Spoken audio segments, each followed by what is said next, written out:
Alright, so whenever I'm rebuilding my game or anything like that, I get into creator mode, and since I'm not playing, it gives me like the sort of want to share some mods.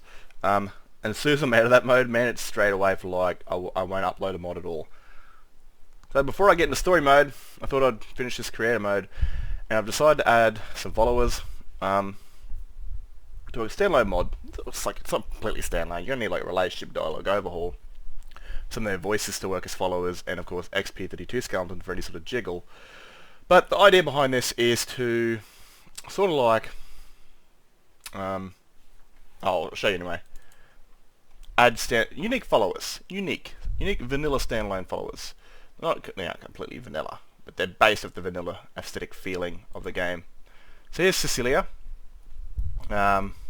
She's a vampire, 200 and something years old. I put like backstories in there, shit, stuff like that, to kind of make her look dead. That's the whole idea of it. Pale blue and sort of that aesthetic to go along with it. Grey hair to sort of that she lost the colour of life. And so this is her unique armour that's fitted to her body. She has clothing and underwear underneath. Pretty sure I can show that off. Yep. She have two bras.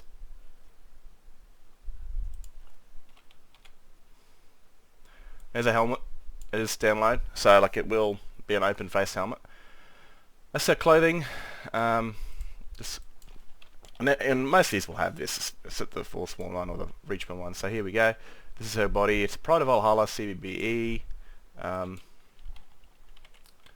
And she'll be a sort of heavy armoured knight kind of character. Sword and shield, heavy armour. Built like a shipwreck house. Very dangerous. Now Cora is from one of my favourite shows, Legends of Korra, but inspired into Skyrim. She'll have her own backstory too. I might even add a Sami into it. She is a sort of two-handed battle mage in a way. She's talented with frost, which is water, and fire magic. Two-handed, so she'll charge her enemy, shooting like fireballs at them and shit.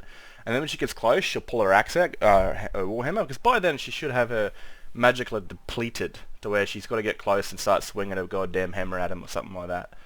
And this is her outfit.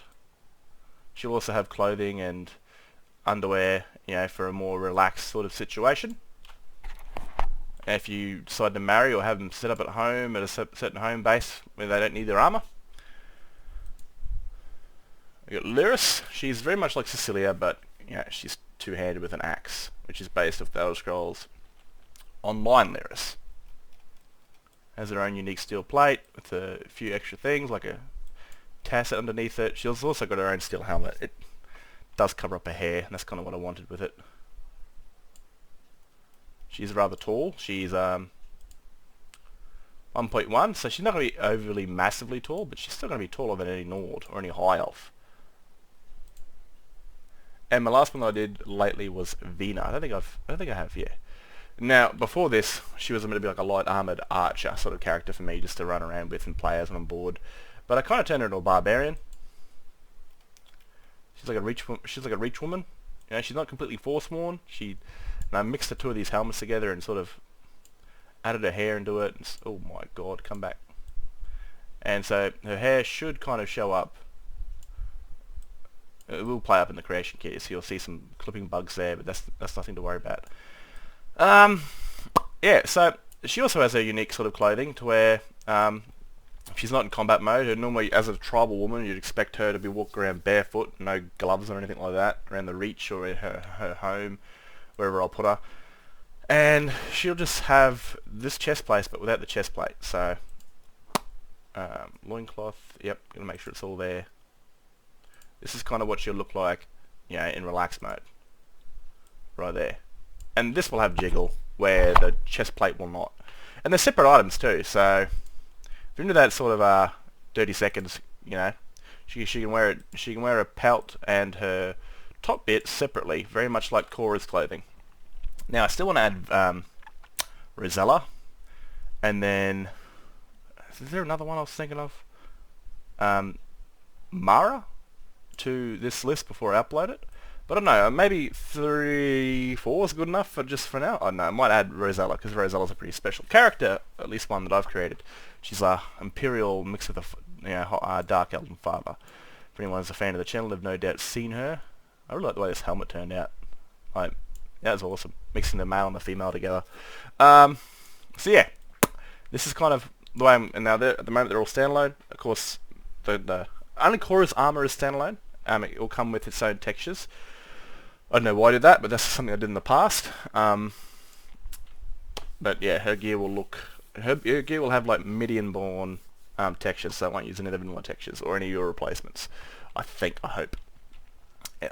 So anyway, that is what it is at the moment. So these guys, the whole idea of this is not just for them to have their own unique armors and bodies. You know, Vina's got a UMP body. I might add Asami, she's got a UMP body too. And Lyris and Korra and Cecilia use a CBB body. It's none of that Coco body stuff or BBB. I know people might not like that, but I don't really like. I'm a straight dude, and I have adult mods, you know, rather top tier adult mods like Sex Labs and stuff like that. But I don't really need to see a physical vagina, and I don't really care for it. And plus, I'm making my bodies in the old Ali body slide because it's so much easier just to mess around and create shit there, and then port it over instead of having to replace everything I do in the SE body slide. Because leaving a mess or I don't know, it's just easier to have Ali as a scrapbook and then throw it over into SE as the actual mod.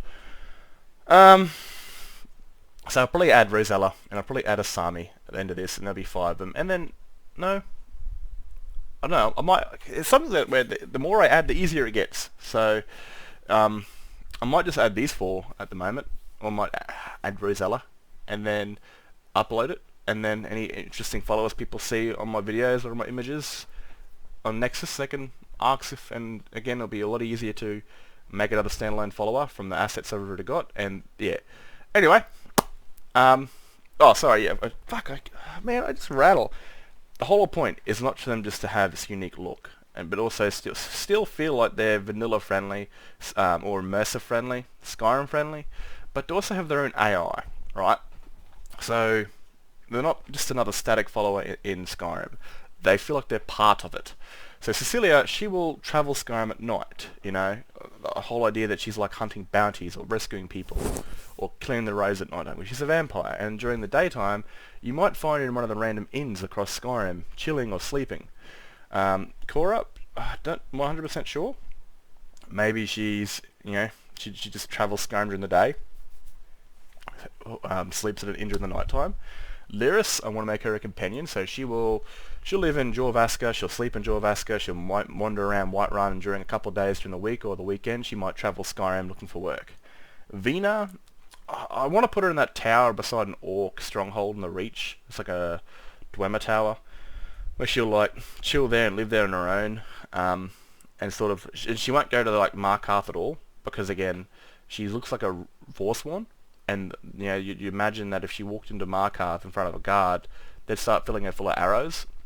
So she lives in the Reach, but she might go out and hunt in the plains of Whiterun, or the forest of Felcreath, or the swamps of Morthal, and then chill in an inn, or hunt about here, whatever the hell. And Rosella will be like Korra, she might just travel around Skyrim and as an adventurer, sort of thing like that.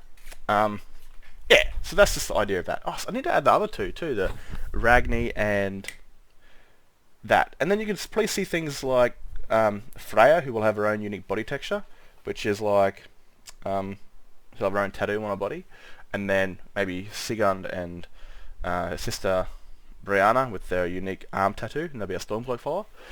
Anyway, they're just ideas, and they'll come down the line. But firstly, I do want to get Rosella pumped into this fucking hell.